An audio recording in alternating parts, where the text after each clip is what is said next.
रुझान तो ये स्पष्ट है कि जिन लोगों ने खर्च का महा उत्सव मनाया था 3 दिनों तक, आज वो सन्नाटे में पड़े हुए हैं। तो जाहिर है वो 400 पार का गुब्बारा फट गया है। जहां तक उनकी राजनीति को मैं समझता हूँ, और जो तेजस्वी जी बार बार कह रहे थे कि 4 जून के बाद कुछ बड़ा हो सकता है, संभवतः नीतीश जी या फॉर दैट मैटर चंद्रा बाबू, वो दोनों चाहेंगे कि देश को इस आत्म केंद्रित, आत्ममुग्ध, एक वेंडेटा वाली पॉलिटिक्स से दूर ले जाया जाए। रुझान तो ये स्पष्ट है कि जिन लोगों ने खर्च का महा उत्सव मनाया था 3 दिनों तक, आज वो सन्नाटे में पड़े हुए हैं।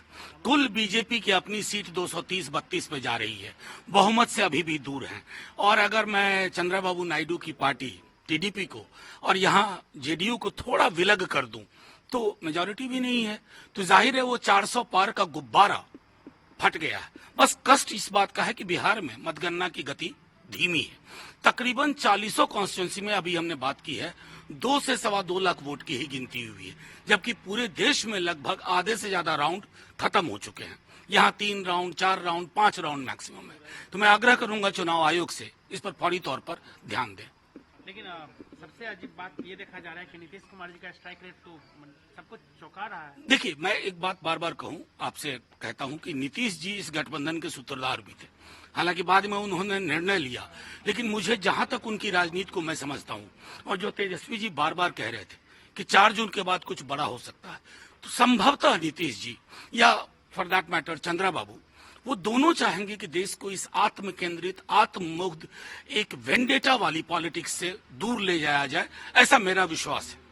आप लोग उम्मीद करते हैं कि नीतीश जी, और आप लोग कोशिश करेंगे कि नीतीश जी को आप बताएं कि भाई इधर आना है, आप इसके सूत्रधार रहे हैं। देखिए, मैंने जो कहना था मैंने कह दिया। नीतीश जी के साथ हम विरोध में भी रहे, लड़े भी, साथ में काम भी किया, लेकिन इतना हम जानते हैं उनकी राजनीति फासिस्ट ताकतों के खिलाफ रही है। उन्हें आत्ममुग्धता पसंद नहीं आई, तानाशाही कभी किसी की पसंद नहीं आई।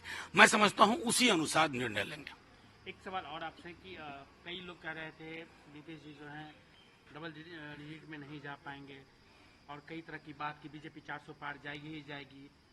देखिए, नीतीश जी डबल डिजिट में नहीं जाएंगे, अगर ऐसा नहीं था कभी भी। नहीं तो जिस तरह से बीजेपी ने उनको घेर करके उनको अपने साथ लाया, तो उसी समय हमें लग गया था कि हताशा बीजेपी के अंदर काफी है।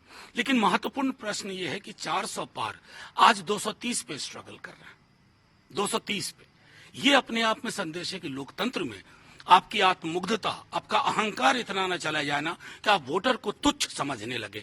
मैं समझता हूं ये परिणाम उसी दिशा में इंगित कर। उत्तर प्रदेश का रिजल्ट चौंका रहा है, बड़े बड़े चेहरे वहां पे हार रहे हैं, बहुत पीछे चल रहे हैं अभी। देखिए, उत्तर प्रदेश का रिजल्ट मैं सच कहूं तो एग्जिट पोल में सिर्फ जिन लोगों ने यकीन किया था वो मान रहे हैं कि चौंका रहा।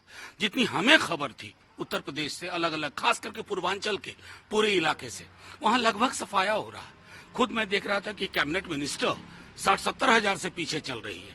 तो ये एक संदेश है जो मैं बार बार दोहराऊंगा कि लोकतंत्र में किसी भी व्यक्ति का अहंकार भारी पड़ता है। और अभी तो देखिए नीतीश जी और चंद्रा बाबू जी क्या फैसला करते हैं।